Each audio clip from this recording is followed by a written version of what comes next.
If you enjoy this content, please take a moment to rate and review it. Your feedback will greatly impact our ability to reach more people. Thank you.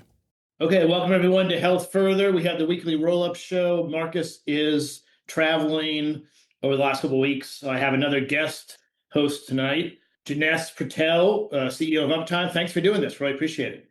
Oh, thanks for having me on, Vic. So just as we get started, maybe give the audience a little bit of your background. We invested in Uptime a few years ago, but maybe talk about what the company does and how you got involved and started it. Of course. You guys were, I believe, our first outside check back in 2018, I remember. And some background about myself. I'm a biomedical engineer by training. I have my master's in it. I have my MBA as well. The biggest thing that I did in my background that formulated Uptime Health was I was the clinical engineering manager of a large health system in Austin, Texas.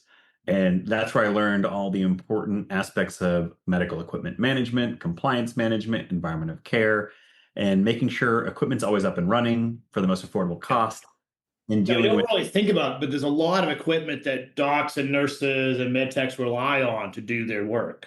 Well, that was kind of the thesis I had, because being as biased as I am from what department I was helping run, I started seeing the world as healthcare is delivered when you have three variables present. You need a patient, you need a provider, and you need some kind of medical instrument. At least in 2025, I can't think of many, if any, kind of medical procedures that don't require even the most basic fundamental instruments like your vitals monitor or even your thermometer or your scale. Yeah. And it was this thought that was bubbling in my head as we started looking for outpatient clinics to bring into our health system. And I had to go audit them to see if they would fall under our equipment umbrella and be compliant day one. And none of them were.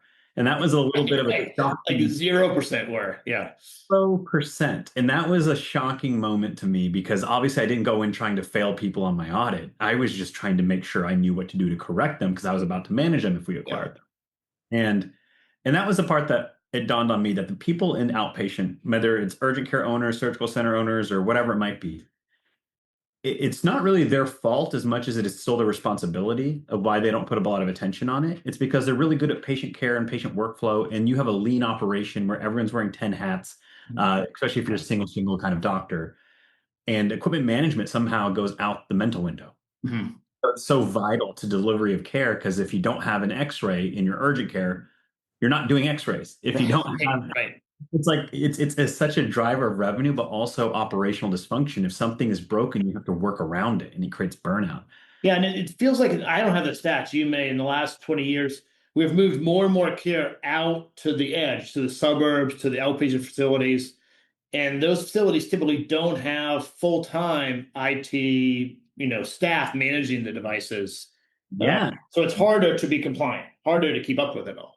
Yeah, they have none. In fact, they all rely on third parties in those worlds, because there's no basement full of parts or people like me. And to their credit, it makes no financial sense to have somebody like me full time, completely in their right to do it, but they're not managing it well outside of that system. Yeah.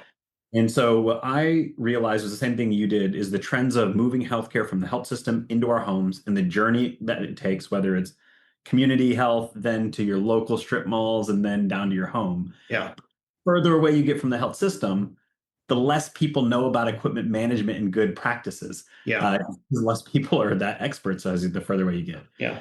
And the other thing that was jumping out at me was the fact that the people who we use and rely on to service and repair and maintain these things in those new environments, since you don't have a hospital system basement, are dwindling by the numbers in terms of a labor force.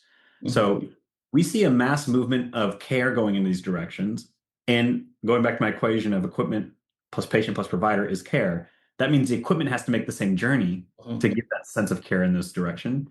But now it's more fragmented than ever before. So things are harder to reach as a service provider.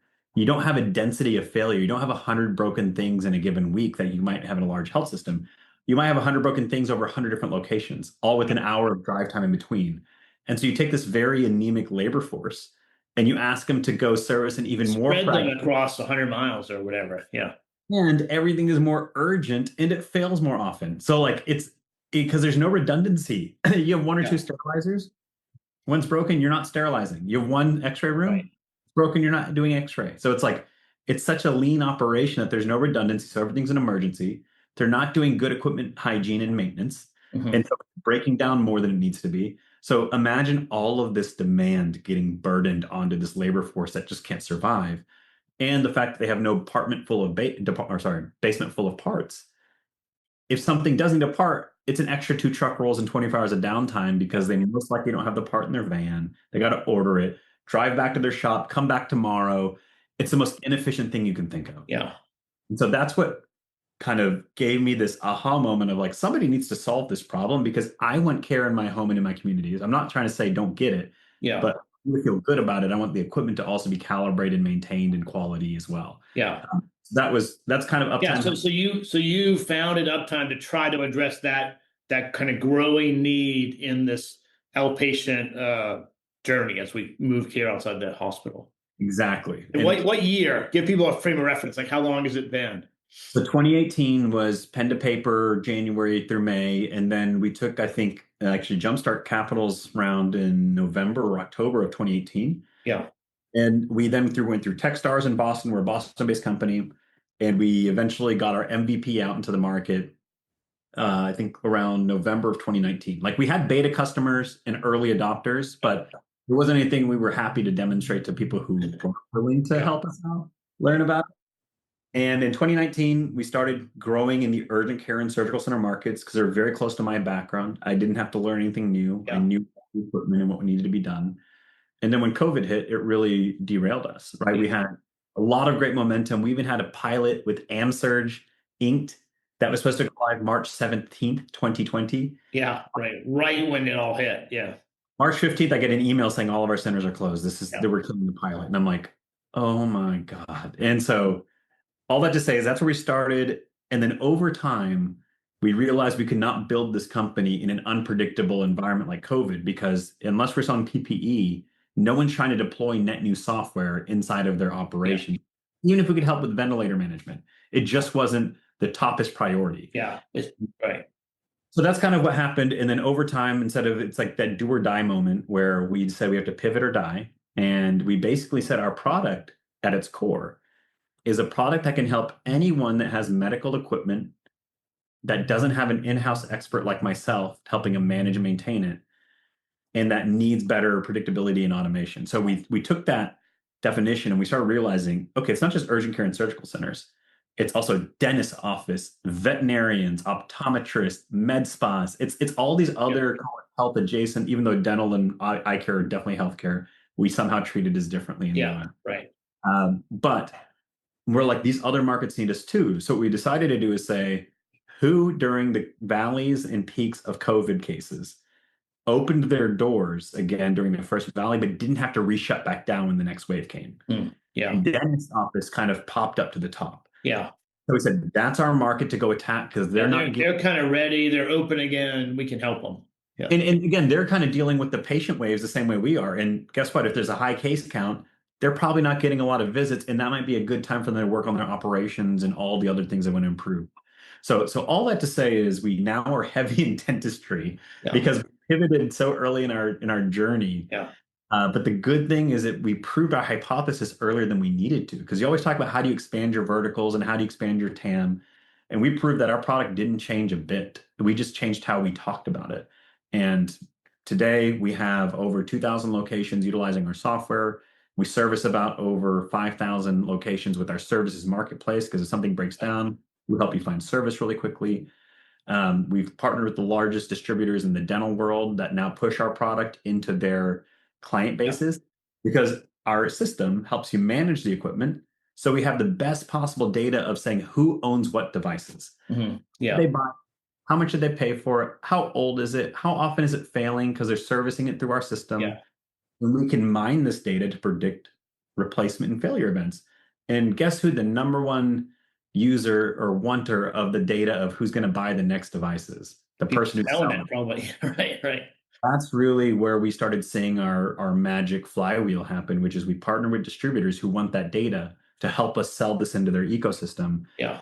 Now they're more... That's the best lead, right? This dental office, they're fixing their equipment too often. They really should upgrade to the new version. So the sales guy loves that because he can go make the case. And it's not even a nefarious data sourcing because one, they're buying it from the partner. So they're already authorizing them to say, yes, you know what? I want you to better help me. It's not even a sense of I don't want you to have it. It's like, I know as a dentist that if you know what I'm going to need, you're going to show up to my office and go over the things I absolutely need because the data says so. Otherwise, you're just telling me what's the highest on your quota sheet, whether I need it or not. Right. So both parties actually win here. And we're getting rid of problematic machines before they become problematic. Mm-hmm. So like now we're taking away unplanned down events for planned replacement moments. Yeah.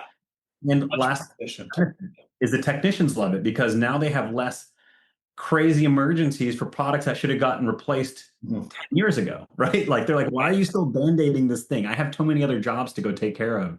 And so they actually benefit from not missing their SLAs with some of their vendors because they just have so much demand with all the breakdowns because these things that should have been replaced are still on the shelf somehow. Yeah. So how do you sell it to a dental practice or a medical practice? Is there a more uptime kind of pitch, or how's it framed to them? Yeah. So back in the medical world, we were selling compliance because there is a compliance mandate to have a good environment of care and equipment management. It's like that's part of it. You have to show that you have electrical safety inspections every year and all your maintenance logs, and we do all of that. So we were kind of more or less selling compliance and peace of mind for the medical provider. Mm-hmm. For the dentist, compliance isn't really a big deal. Unfortunately, it sucks to say that. There is no compliance requirement, really. Right? Yeah. Unfortunately, there really isn't. Even though there's a lot of best practices and then there are senses of compliance, there's no one really auditing the same way there is in medical. Mm-hmm. And so instead of selling compliance, which I learned very quickly that wasn't going to get us anywhere, we started selling uptime. Truly what's in our name, Uptime Health. Yeah. But we framed it in the sense of we're reducing the number of missed revenue moments and hours in your practice because of downed and faulty equipment. So for them, it was all about bottom line and better predictability. And as we started selling to the dental groups, it was about helping them understand what they should be standardizing on. So there's a lot of M&A that happens in the dental world with these DSOs. Yeah, I feel like a lot of private equity backed roll-ups in dental too. Yeah, it's a huge driving force. And what they do is they go through M&A and then they end up acquiring a ton of assets and equipment that is non-standard across their platform. Mm-hmm. And so now they have to deal with lots of OEMs, lots of rules and regulations when they don't know who owns what. So we come in and say, not only are we going to help you reduce the number of down moments and hours to help with the bottom line, but we'll help you get the data to say, all right, we have X number of this number or this OEM's sterilizer. Yeah, here's the exact inventory you have. And you can create a maintenance plan ahead of time. Maybe. Yeah, and across your entire platform, here are the 50 devices that are over 15 years old. So if you're doing a CapEx, like we can help you really zone in really quickly, which before that's a very arduous event. So from that sense, we're selling standardization, we're selling a sense of risk mitigation for a group roll-up, and we're selling really less missed revenue hours because of downed equipment. Yeah, excellent. Well, I'm excited to be part of it, small part of it, and it's been growing incredibly fast. So it's been a fun trip so far. Yeah, we landed on the Inc. 5000 list this year as our first list. We came in at number 110 out of all 5,000. Yeah, that's incredible. Number 6 in all of software, so that includes all other software categories. Wow. Yeah, we're the least sexy company, I think, on that whole. Yeah. Equipment management for like the people who live in the basement, we're helping those guys out. Yeah, right. Well, I mean, I think boring and in the Inc. 5000 top 120 or whatever it was is pretty exciting, even though it's maybe boring operationally. So yeah, look at the I want my equipment maintenance to be boring. That if it's not boring, something's wrong. Well, I think the best part about it being boring is no one coming out of college, like these whiz kids, are like, I can solve that problem because it's fun and exciting. It's like you have to really care about this problem to solve it. Right. So we have no natural competitors right now. Right. Yeah, it's beautiful. Let's dig into the stories.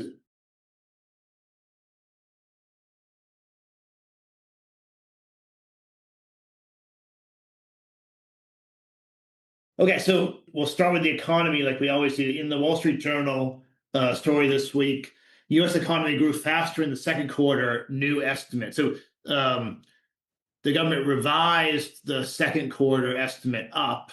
So now it is estimated to be GDP grew at an annualized rate of 3.3. What do you think of this story? I thought it was, I mean, interesting and obviously good for the economy. Like they revised it up 3.3%, and they said in the first half of the year that ends up averaging to 1.5% because I think there was a down. Yeah. Well, with the tariffs, I think people like loaded up on kind of imports and buying things in the first quarter, which actually, in counterintuitive way, it makes the way imports goes looks bad. So yeah, you sort of maybe average Q1 and Q2 to get more of a steady state of what we're doing. Yeah, and look, we sell equipment too, right? As we predict to sell, we also can do that. And so we saw the same thing. So we actually were somebody who realized that this moment was true, that we had people either stopping buying what they normally would buy so they can front load those cash dollars on like foreign products, since they knew that the price was going to increase over the next 90 days according to Trump, right? So I think that's where it was a real thing, and we even felt it. Like we didn't see as many of our US based products sell as they should have. Yeah. And then probably that reversed in the second quarter because people then had to buy the stuff they normally buy.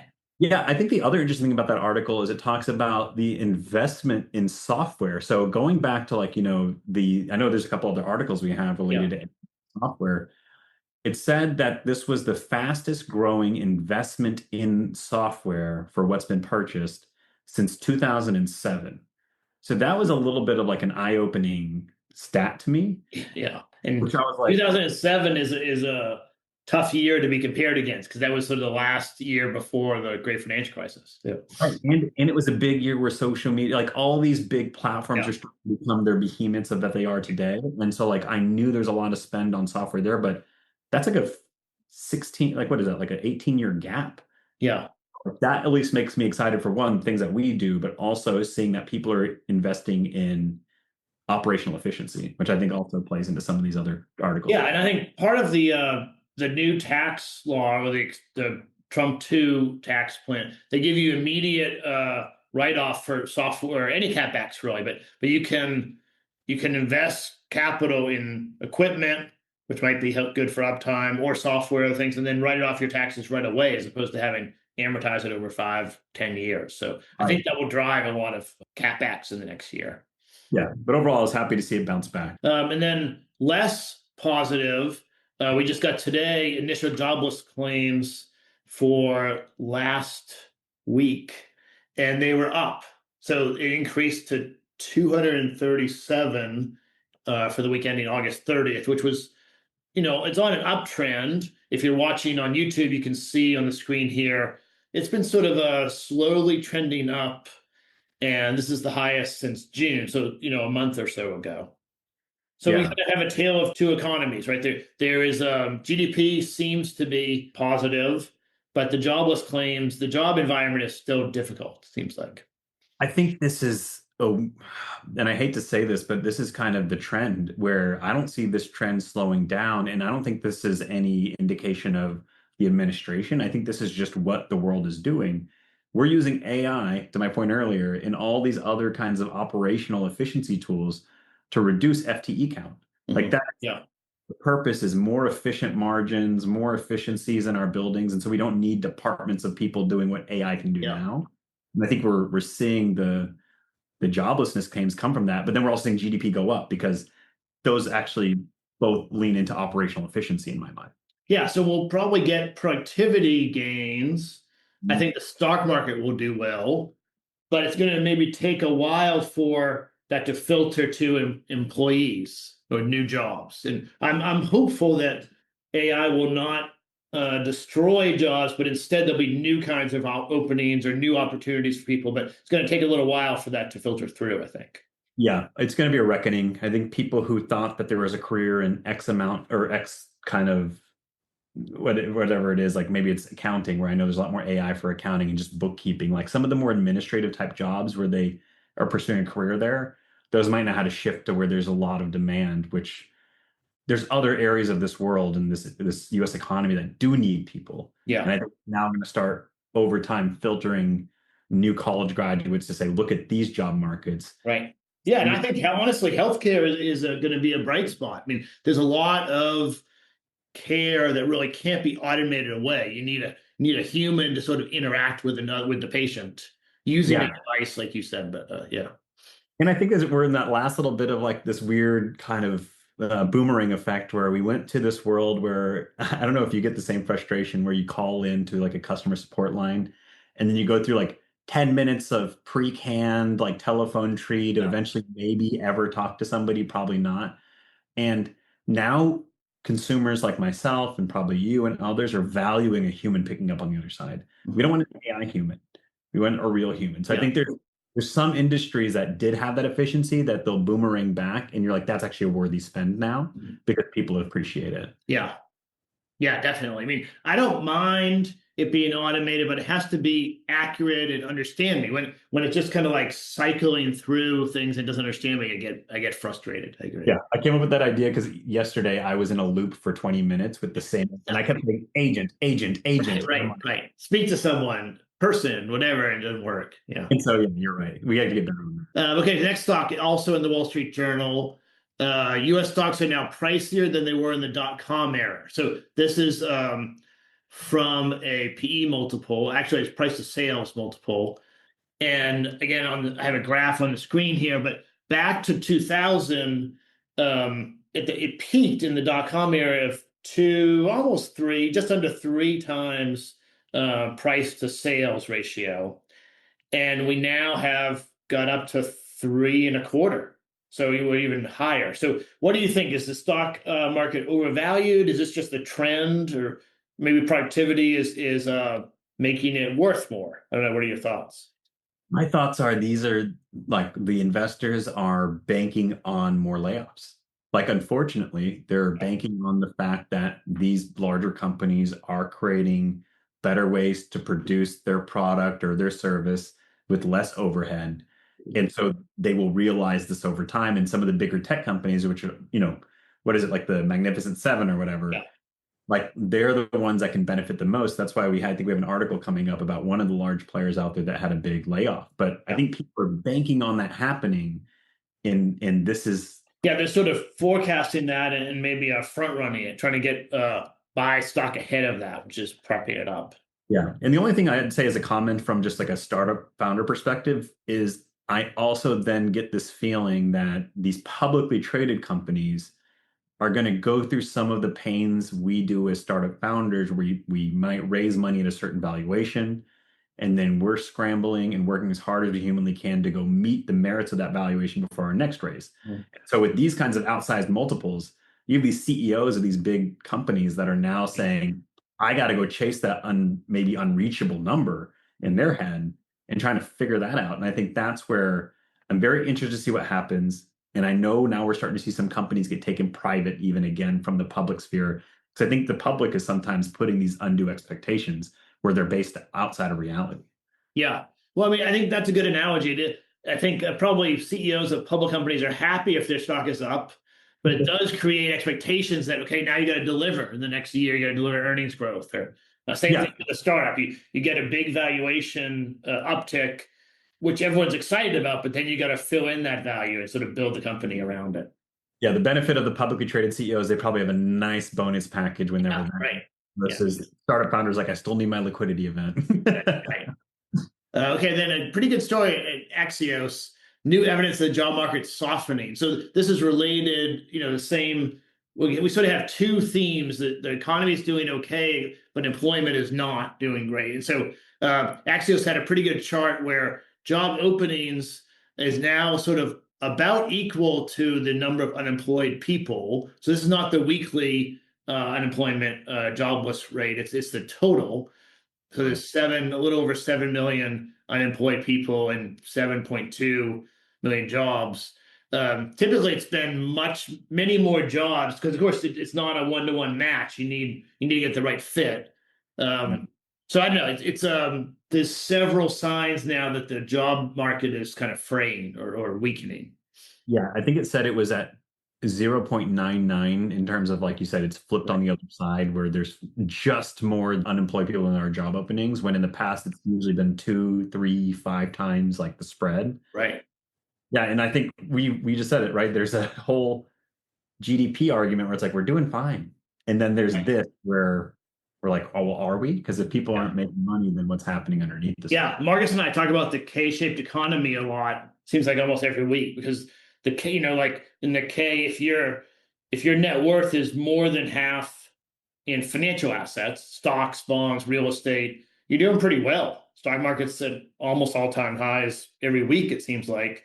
But if you're in the bottom part of the K, where most of your net worth is in your earnings per month, you're not doing that well. You're not keeping up with the cost of living.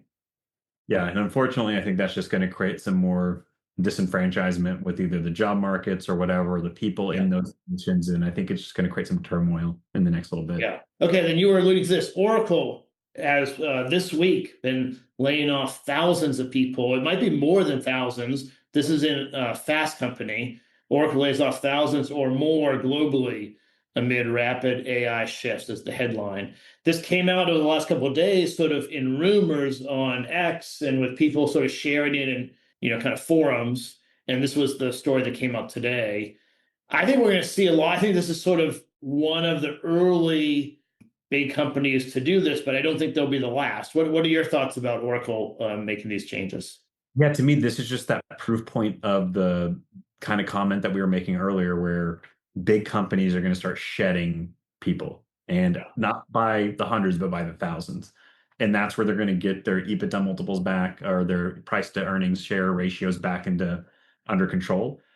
So I think it's something that we're all knowing is going to happen, but this is a big domino to fall to say it is happening. And it blames AI shifts. And when I say blame, I'm not saying in a negative way, but it's saying that was the result of using AI in these bigger companies. Yeah, that's right. And so it's going to be a transition, at least, where maybe there are jobs that get created, but there's not going to be like a immediate match. People will have to go search for a job for 6 months, 9 months, whatever. Yeah, I think the biggest thing was, I think on the X article you had sent me, was just the how they went about it, which more of the story than the actually happening, because I think everyone can see the writing on the wall for these companies to make this happen. Yeah. But I think it was just, it came out of almost nowhere. People were getting informed in real time. Yeah, and people's teams were being laid off without the manager being fully aware. The way that they rolled it out, I'm sure there were reasons for it, but it wasn't very easy to go through for the rank and file employees, because no one knew what was happening, and a lot of people lost their jobs, unfortunately. And it basically said, like, the team was gone, the manager didn't know, then the manager was gone, and their SVPs didn't know, then the SVPs were gone. And it was almost like this weird feeling of the event, and I think that's what a lot of people versus it actually just happening. Right. Okay, so moving into the venture markets, Predoc raised $30 million to scale AI information. So they raised money. They were founded in 2022, but raised money to sort of continue to grow. What did you think of Predoc? I thought it was interesting. I feel like I see a lot of companies trying to tackle the interoperability problem of health systems and their networks. And so when I wanted to read this article, I was trying to see what was the real result of their product, or is it another kind of like Me Too product? Like, we all do the same thing, we just do it with difference. But I thought it was cool when they basically said, they built their product specifically to integrate within existing workflows instead of replacing them. And I see this as the new way of doing things, right? The way to work with your existing infrastructure without having to retrain and readopt everything new. So I think they're taking that approach the right way. Yeah, and sort of connecting disparate, siloed kind of centers together, so that it's more efficient. Maybe you don't lose information. Yeah, and you're not telling the end user to say, all right, you have to now enter in information to this system and do it this way and change your work habits. So no, keep your work habits the same, that you're already now a power user of this whole product. We're just going to suck in the data. And then I saw that there was a 70% reduction in how much time it took to retrieve health records, and how much time it took for clinicians to review those health records. So 74% reduction is a gigantic, huge, right? I think this is the kind of AI that speaks volumes of what it can do in health. Yeah, really changing the workflow in a way that is better for the users and much more efficient. Yeah, I like that one. Yeah. Okay, and then New Days raised $7 million to expand treatment for a cognitive impairment and dementia. This is a huge problem. General Catalyst led the seed round, and they have basically like an AI companion type tool, but it is also screening you and helping you with cognitive impairment, right, as you age. So what did you think of this? I thought this one was good in a different way. Again, it's using AI, but in a very useful fashion. And according to them and what they're solving, they're really solving for a unique bottleneck in the cognitive impairment and dementia care space. What they said is all the articles and all the research, and I think you even have like Harvard-based research backing this thing, that having somebody do structured conversations, that's like an actual provider that can do this really well, like the scientists that are and the doctors that know how to talk to you in a way that helps build this cognitive function back. It can delay from up to 6 months to 2.5 years, is what the research says. But the biggest problem is there's not enough of those specialists for the number of people that are suffering from this. So I think this is a beautiful use of AI where they're saying we will use AI, train it with the best and the brightest in this industry, do those structured conversations in a different way. So at least we're giving you some help and not saying just wait your turn in line to see the real specialist. And it's built by specialists. So I think this is, again, another good niche case that it does need a lot of attention. Yeah, and I think it's sort of it's a thing where we're not able to meet the demand of patients today, and there's a big wave with the boomers aging. There's a big wave of new MCI patients coming, and so this maybe won't be quite as good as a human, but it'll be a great alternative, and it might even like screen and bring the people that need it most to the caregivers. Yeah, I think that's the biggest key there. It's probably the best triaging agent you can have, because there might be some people who are like, this is good enough for me. I'm already seeing improvement. There's probably people who are in a rapid decline that need to see that specialist first, but it's hard to weed through that without any data outside of the provider advocating for you.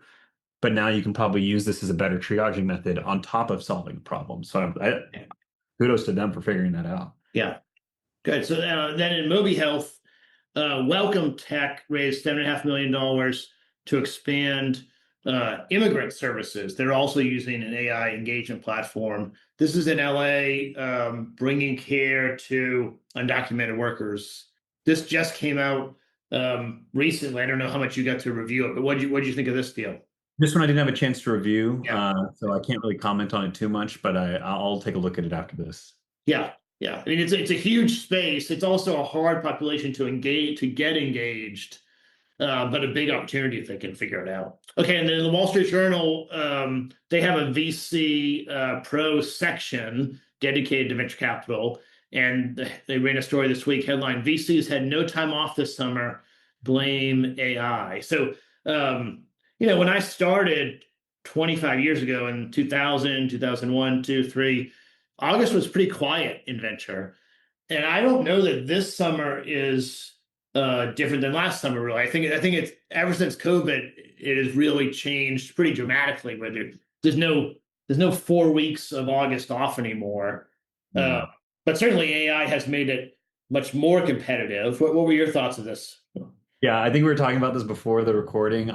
I enjoyed this article a little bit tongue in cheek because it felt like it was a little bit of complaining versus like just saying do your job. Yeah. So like one of the partners, I think at M13, said that she had just talked to this really impressive startup founder, 2 days in a row on Tuesday.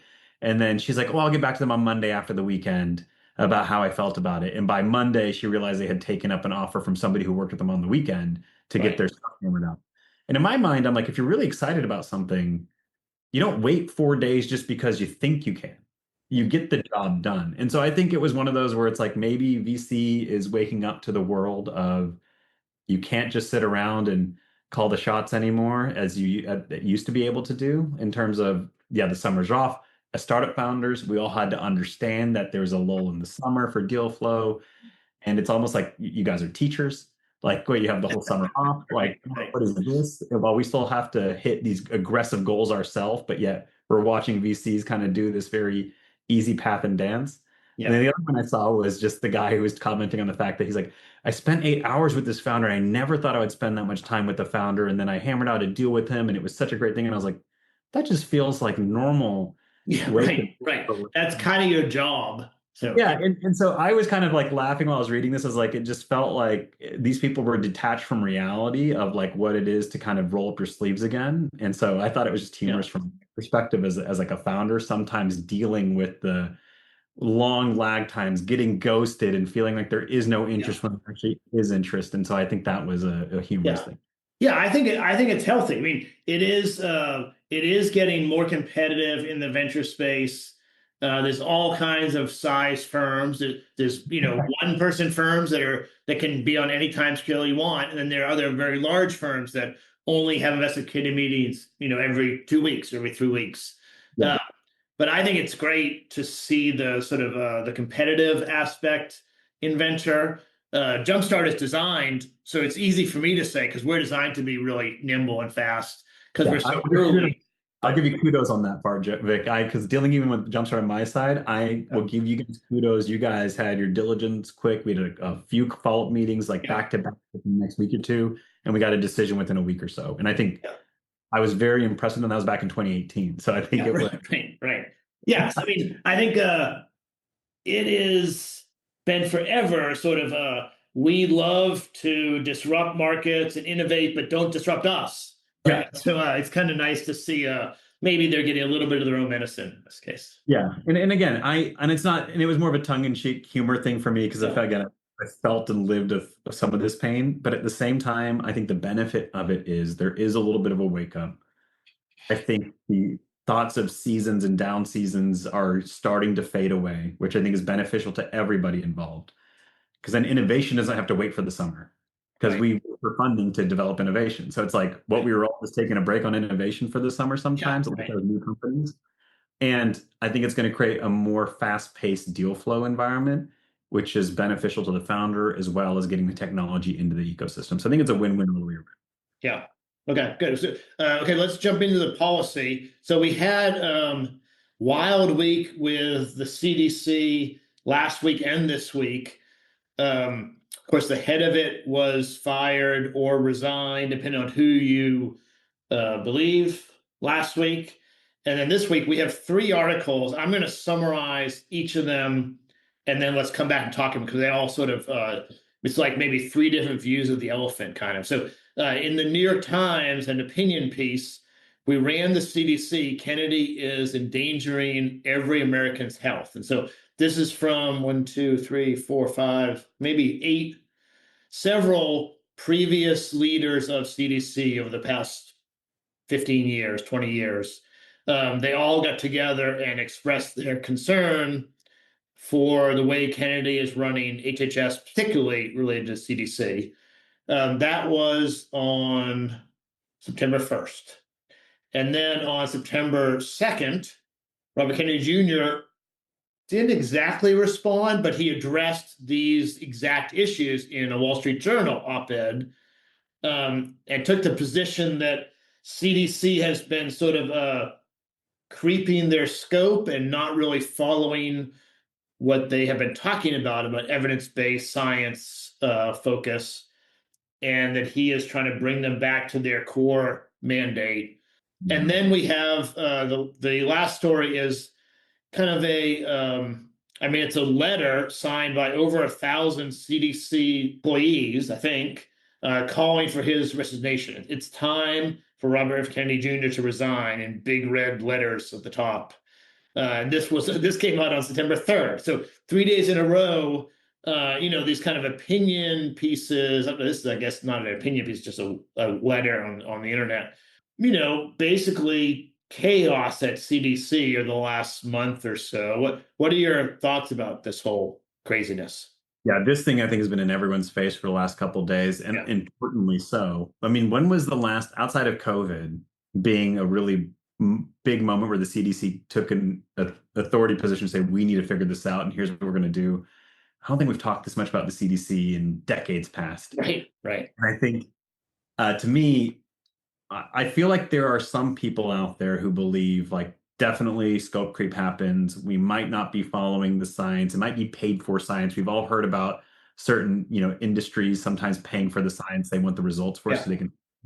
So I know that there's already so distrust. But from my perspective, at the same time, the CDC is one of those groups that is nonpartisan and should be, and is full of scientists and nerds. And that's who you want creating decisions and data that care about that data being accurate. And I think some people, especially Kennedy comes in, he's not an expert. He's not a doctor. He has no real background in medicine outside of what he promotes just as his own self. And I think that's what's going to create a lot of concern for myself and a lot of people where they look at these and they start saying, there's even a statement in these articles where it talks about during the largest measles epidemic or outbreak in the United States, Dr. Kennedy in the HHS is pushing unproven tactics to administer against it, as well as downplaying the benefits of vaccines. And it's almost like you can look at that objectively and say, what on earth? We solved measles a long time ago. Right. Now we're relitigating that. So I feel like that's a big deal. Look, Dr. Susan Menarez, I forget how you say her last name. It looks like people, again, from all administrations, all walks of life who have dealt with the CDC look at this resignation or stepping down or whatever it might be as a bad thing. And that they just kind of confirmed her, a couple weeks ago? Yeah.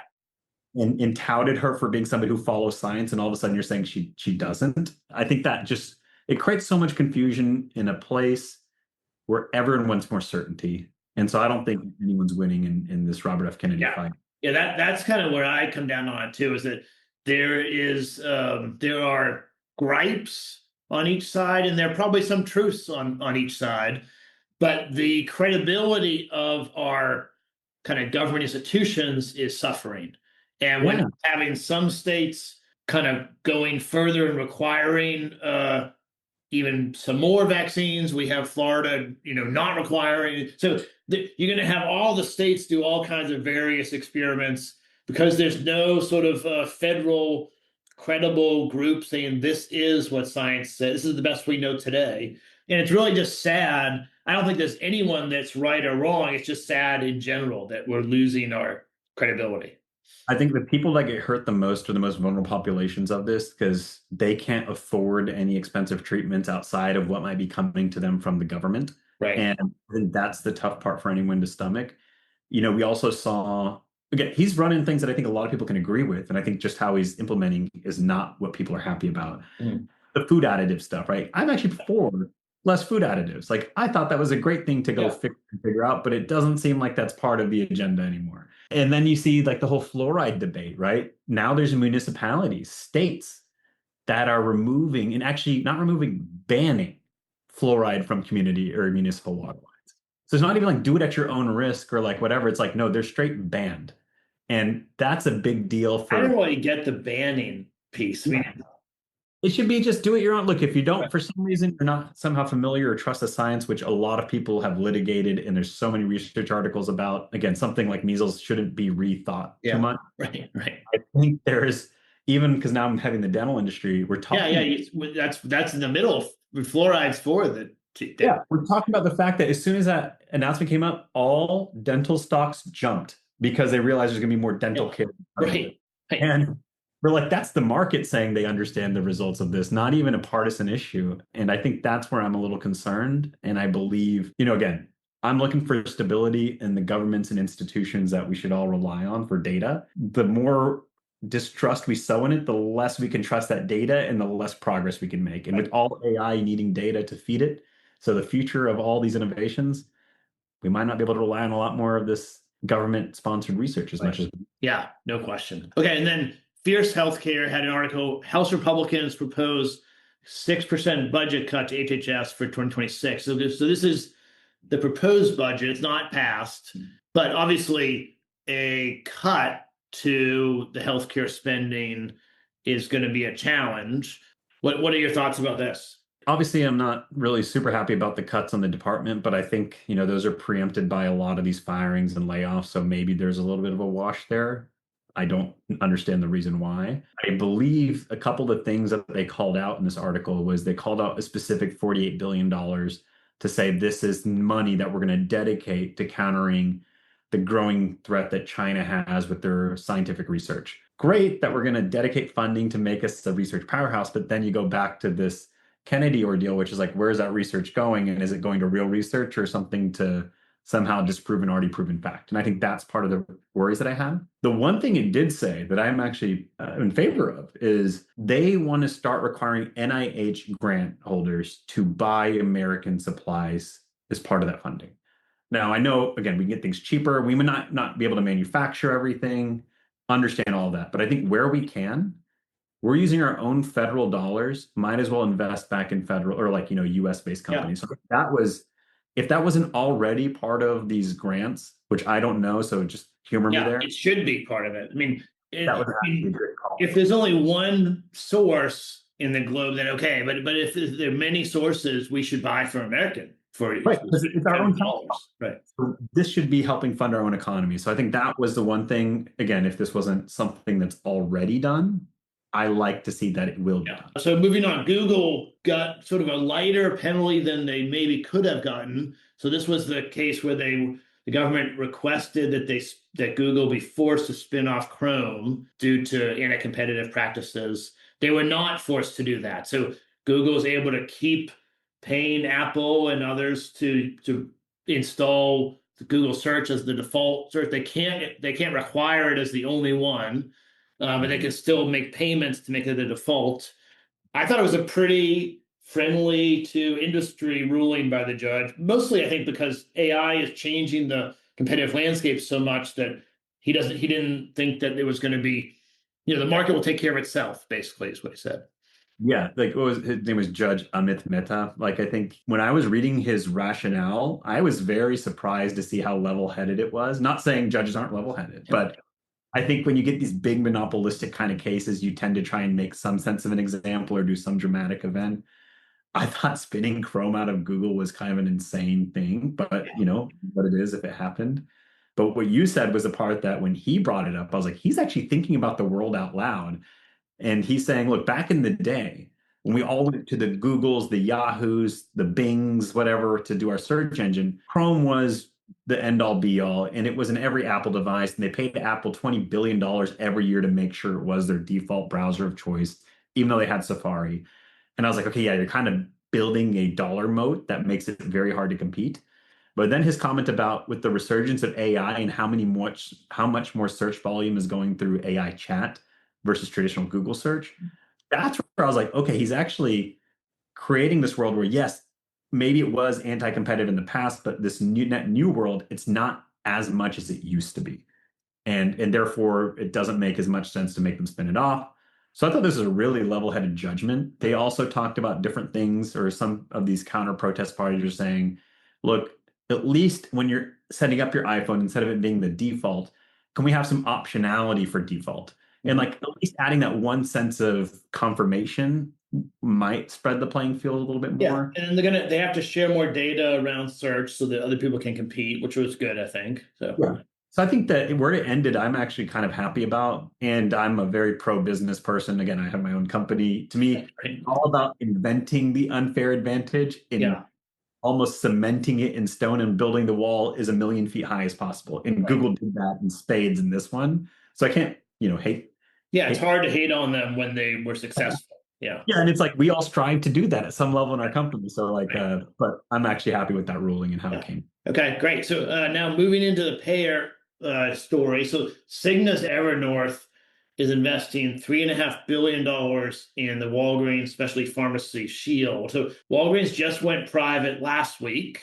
Parting from Sycamore bought it, took it private, and on the day they spun it private, broke it up into 5 different independent businesses. And now a week later, Cigna's investing $3.5 billion into one of them. What did you think of this story? I thought it was Sycamore is more just like I respect the brilliancy of the play. It's like you spend $10 billion to bring something private, you split up into 5, and one of your 5 arms was able to grab $3.5 billion in cash. Yeah. Dude, you got 33% of your investment back to put as operating cash immediately. Right. And I thought it was brilliant. What I see there is like more vertical integration. So now you have a payer that's helping with specialty pharmacy, whether it was logistics handling and script writing before, but now they actually can do the specialty pharmacy with this investment, or at least be way closer to it. I'm interested to see what efficiencies are gained by it, or if this is really just like a dollar play. I think that's what I'm looking for next is, was just a clever play to make a ton of money as a PE firm, which is what your mandate is, and then you spin it back off? Or is it, no, I want to run this? I mean, I think it's both end. I think it will be, the sum is worth more than the total. Right? So the parts are worth more than the sum. So they break it up, and then the total will be worth far over 10 billion, which was basically what they bought it for. But I think they will have to run these different groups for a year, 2 years. So getting some capital in to be able to grow, especially pharmacy business, which is a great market. I don't know this business compared to other specialty pharmacies, but it's a great opportunity, really.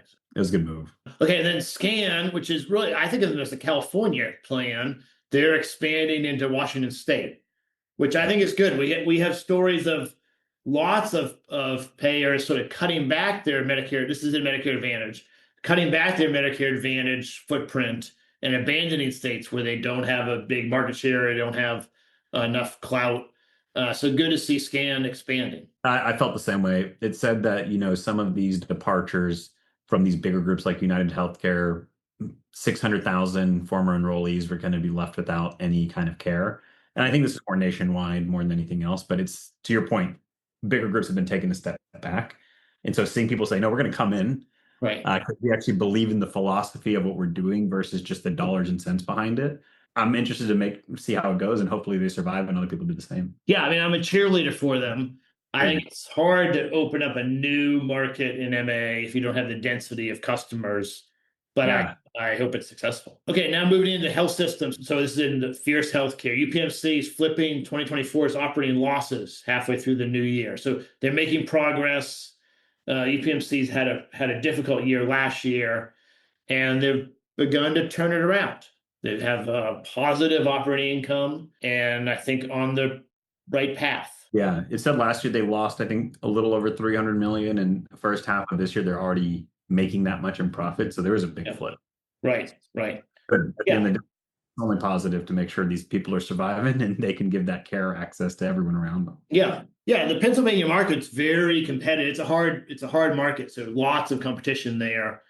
So good to see UPMC, beginning to turn it around. Okay, and then out west in Phoenix, this is in Fierce Healthcare again. HonorHealth is picking up Evernorth's primary care clinics in Phoenix. And so Evernorth, that we just talked about investing in specialty pharmacy, they're divesting their primary care, 18 centers in the Phoenix area, and sold it to HonorHealth, which is a big health system out there. Yeah. What do you think of primary care? Well, I think primary care, I think that's just hard for anybody in these big markets to find good primary care. I'm in Boston, and so I'm on wait lists. Boston, it's hard to get access, right? So at the end of the day, I mean, it's a good pickup for somebody who wants to invest and expand it. And it sounds like, Evernorth is more or less going away from it. So maybe that was their signal saying, we're not trying to build this to be more than what it is today. Somebody else take it over. So I appreciate anyone who's going to come in, because that usually means they're going to grow it instead of shrink it. And that's only going to help us all. Yeah. And I think primary care is a hard specialty to spend a lot of investment in, unless you can look at it from the overall kind of integrated care network. And it's going to then, have referrals into other parts of Honor. From a payer point of view, I think it's a hard business to justify, really. Yeah. I think that's where we saw that move. Like you said, they're divesting from things that might feel difficult, and they're investing into specialty pharmacy where they feel like they know how to make money and they're part of the value chain. Right. From a delivery standpoint. Okay. And then we have a story in About Health and Us. This is in the Wall Street Journal. More older Americans are aging alone. Who will take care of them? And so it's a story about a food delivery service in Virginia. And this guy that they profile kind of drives around bringing frozen food to elderly folks that live alone. And it was kind of shocking to me how many people are living alone at a pretty advanced age and with not a lot of support. Yeah. So the number that I saw was 16 million people over the age of 65. And then I thought about what's that percentage, and luckily it was in the article. 28% of 65 and above people in the United States live alone. That's triple the number it was in 1950. So that means a couple generations, we've seen more of that loneliness epidemic kind of hit now in the US. I think it's been in Japan for a couple decades and people have been talking about it. So the only kind of silver lining there is we can look at what they've already started working on to do to solve the problem and hopefully emulate it and do the American equivalent of that, or at least what has worked well. It was a shocking number. When I saw 16, I was like, that can't be right. And then obviously it's based in data, but it was just right. Yeah. It makes me worried about, if the economy gets worse or gets more bifurcated, this is going to get worse and worse, I think, over time. So I don't know, but it is true. I hadn't thought about that angle, that you could look at Japan, maybe Italy, some other places like that, where they're ahead of us in this demographics and kind of learn from them. Yeah. And the other thing that kind of stuck out to me was when I was reading that article, there was people that talked about they hadn't seen another human in 2 weeks, right? There's a lady who delivered the food to, and she's like, first human I've seen in 2 weeks. And I'm like, wow. That's really sad. Yeah. And they talk about the fact that some of these people aren't, whether it's wealthy enough or in the right places to get home health workers to help them out, walk around. There's a dude who was, in his story, he was talking about vacuuming with his walker and how difficult that is. Yeah. And like all that to say is, whatever you believe about that immigrant population that has come in, what I also Googled just to see what the stats were, is immigrants make up 32% of the home care workforce. When we see what's ever happening now in the US, whether, again, don't care what side of the aisle you're on, but what is happening is there's less interested immigrants coming into the US. But what that will mean is less home care workforce, probably more loneliness, because people aren't being able to be affordable in these houses to come help these groups out. Yeah. No. So either people are going to be having to pay more for home health, or they're just not going to be able to get a home health worker to come. Yeah. And I think that's the problem, that it's more than just a workforce problem. It's a loneliness problem for those that relied on some kind of companionship. Okay. So moving into Web3, I wanted to quickly touch on this. The Trump family had a company that they control, American Bitcoin, did their public listing yesterday. So the Trump family made roughly $5 billion or maybe monetized $5 billion of illiquid stock. And I just take this as a sign that the powers that be in DC, the Trump family and all the Republicans, they are very involved, let's say, in the Web3 crypto space. And so I think that's a sign that it's going to continue, at least for the next 3 years, to be like an open pro-crypto, pro-Bitcoin, pro-Ethereum kind of marketplace. Agreed. I think it's one of those where there was some articles talking about how this is why we don't want politicians, especially the leader of the country, to have open business investments where they can affect the policy that then enriches their family.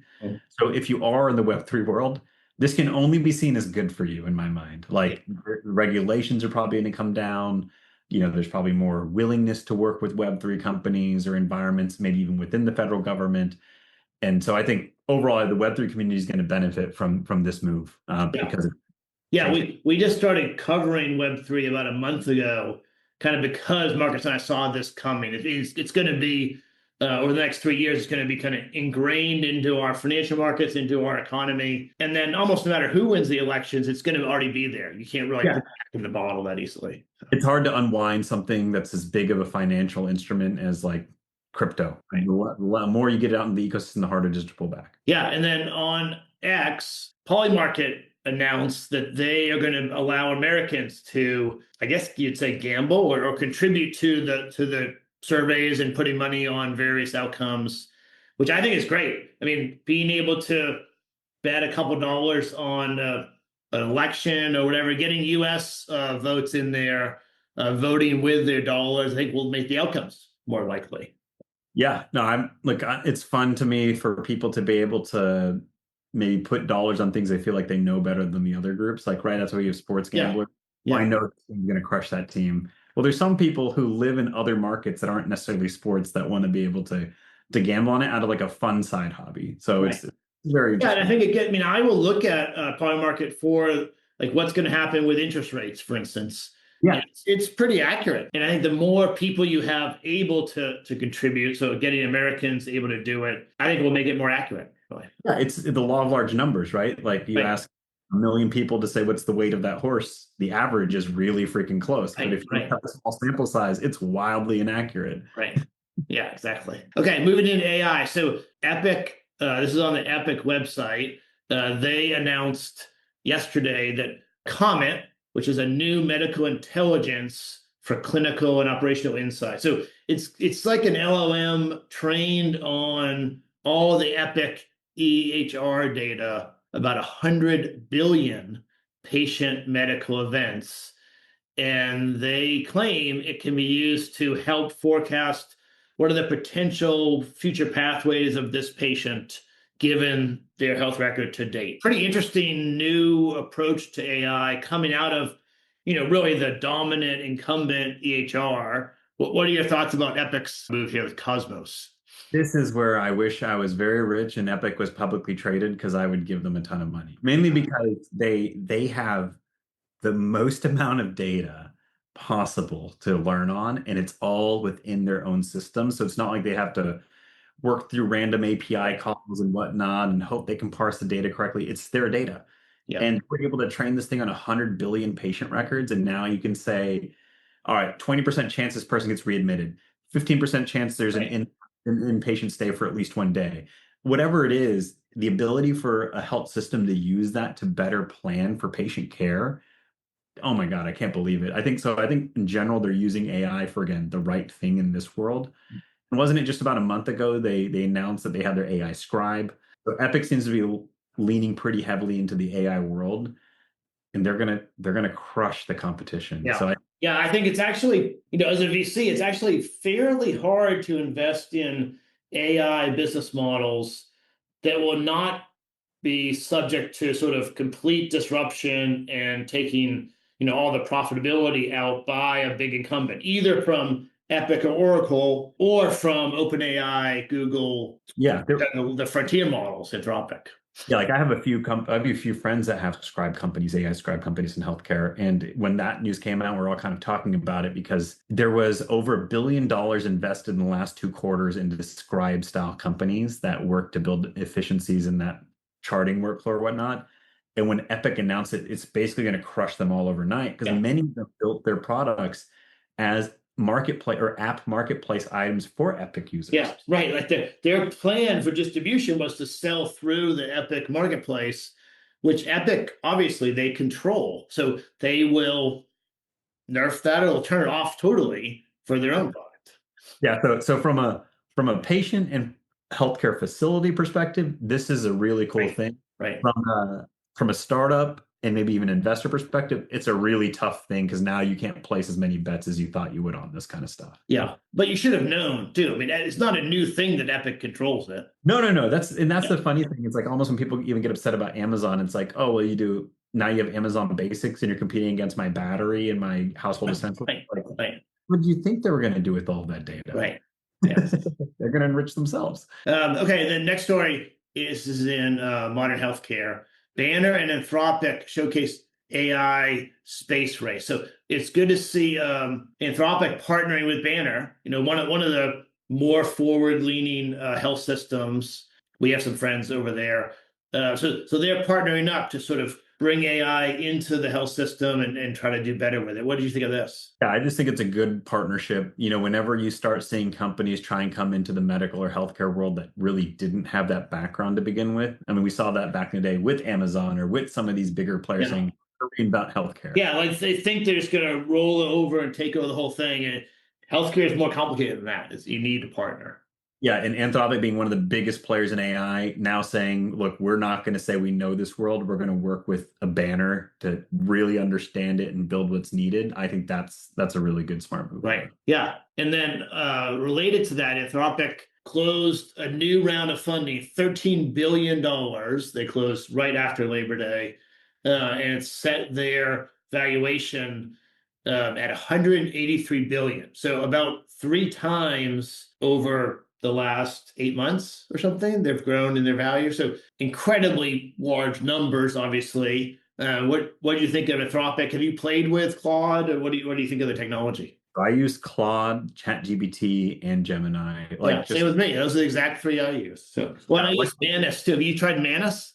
I've not tried Manus. No, maybe I'll try that next. But I use them all for different things, and sometimes I use them for the same thing to see if the results are the same, to kind of gut check me, like to be like, three different systems are saying the same thing, so there's some sense of Well, they definitely have different tones or different strengths and weaknesses, I think. So, yeah. Some are really like Anthropic. I would never use for any kind of creative or design work. It's really bad, but it's really good with like true research and logic reason and everything else. And so I think I mean, 183 billion, amazing valuation. The fact that it 3x'd in like a couple quarters, essentially. Yeah. That was the thing that kind of stuck out to me. But look, with the banner thing that we just talked about, I feel like there's good justification to be bullish on them. It's almost like the stock price going really high per. Yeah, it's back to your first story where like they are a startup. They land this huge valuation. Now they have to grow into it quickly. That's where I think I'm going to be interested to see how quickly they can and if they do. Yeah, I'm pretty bullish on the way it's sort of building out. Is you have, I think, pretty clearly two startup-ish. It's hard to call them startups when they're multi-hundred billion, but I guess they're startups, OpenAI and Anthropic, that are going to be, head-to-head competitors. And then you have larger companies taking their own approaches. Of course, Gemini is probably the best positioned. But then you have Meta doing whatever Meta's doing, kind of almost flailing around, but trying, hiring a lot of people. And X and Microsoft kind of hanging around there. There's a bunch of players in this space, which is, I think, healthy. I think it's healthy too. I think it creates good competition, and maybe that's why they need the 183 billion like valuation to say, okay, we're somewhat competitive now to the Microsofts and the Googles of the world. I know it's hard to reach those value caps, but like we're not tiny players. But they can sell to Banner or anyone because they have sufficient balance sheet strength to keep up. So I think that's where it can actually come through. Okay, so then in BGR, following lawsuits from last week, OpenAI is now maybe a little bit too late, but I guess better late than never, bringing parental controls to ChatGPT. So they had the suicide story. We covered it last week. ChatGPT does not have great controls for parents and minors to sort of be able to work with the technology in a safe manner.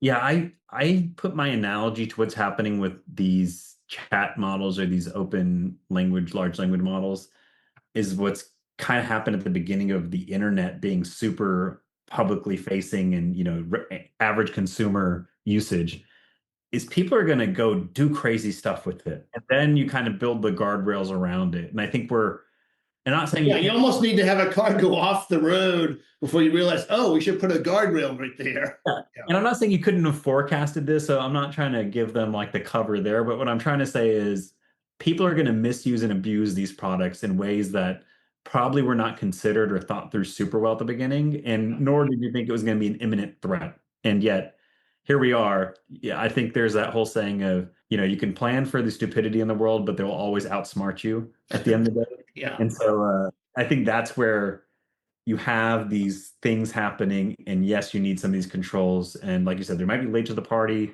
I think it's just part of the evolution of big seismic technology shifts that we all have to adopt to. And over a decade, we'll get way, way better about this. So I think these are the things that we're learning in real time. And then OpenAI also 2 days ago bought a product testing company. StatSig, I think, is that how you say it? I think it's StatSig. So it's like an A/B testing kind of company. They bought it for 1.1 billion, so a good exit for them. I didn't really know this company. Do you know this company, or what do you think of this deal? It's fine. I didn't know this company ahead of time, but when I was reading about it, I actually sent it to my CTO, my co-founder and CTO, to be like, are we using this or something like it? Because we end up with a bunch of different tools. So we were using about 2 or 3 tools that. Sort of like cobble together that would sort of do this kind of functionality. Yeah. Yeah. So to me, it's interesting enough for us to take a look at it, but they do everything to your point, like A/B testing, they do feature flag control, they do in-app analytics and statistics and predictive behavior modeling and user journey flow. So all the things that you wish if you could pay somebody to be like, try and make my product as efficient to use as possible and tell me what the least path of resistance pathways are to get to the value of the product, and being able to almost like ask a product to do it themselves. Yeah. I think that's where these guys are kind of building a little bit of the future of that. And I think it's really valuable. Yeah, I'm excited about this acquisition because I'm kind of tired of the chat, the chat interface. I'd like different products. And so hopefully they'll have new interfaces, new ideas coming out. Yeah, just read my mind. Why do I have to chat it down? I just need right. Just plug in and then give me the output I want. Yeah, that's what Neuralink's, I think, trying to do with Elon. Right. With this story out of the Mideast. So it's in Unite AI. New microdisplay implant offers hope to restore sight to millions. So this is technology company in Dubai, and they have the way I understand it, like you wear glasses if you can't see, and there's a camera like in the glasses, and then they have a chip. I think it's embedded in the retina or in the eye somewhere that somehow takes the camera images and puts it into your optical nerve at some level. So it's pretty science fiction related, but I thought we would end on that because some of these things are super exciting. I mean, literally allowing blind people to see would be incredible if it works. Yeah, again, these are the parts of AI I get super excited about when people are saying, hey, we're innovating this way. To your point, I don't need another chat model to tell me what to do. I feel like I can get enough right now, but then using it to say, I'm going to cure blindness, like that is super cool in my head. My own story about this is I have really crappy eyesight. Like I have -8 is my contact prescription on both eyes. Oh, wow.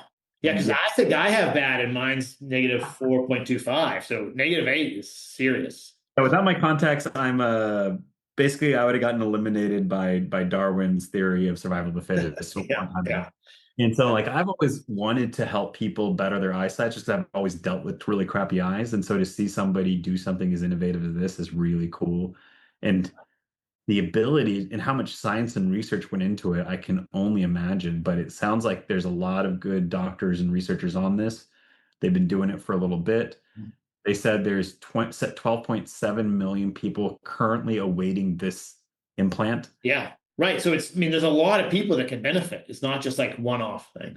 Yeah, it's like there's that many people saying I need a solution because there's no one, and you have this immediate demand. And either way, I'm loving the fact that we're using technology to cure blindness and stuff. Yeah, and I've been following the Dubai and the Emirates and even Riyadh. There's a lot of really interesting stuff in the Mideast that I think is going to be up and coming over the next couple of years.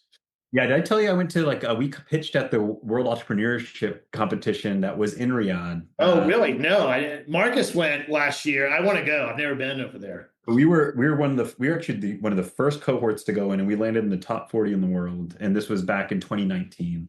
We got to meet startups from all over the world, right? We had 3 US representatives who were one of the 3, and we had a couple others. And I got to see some technologies coming from KAUST, which is their big university out there.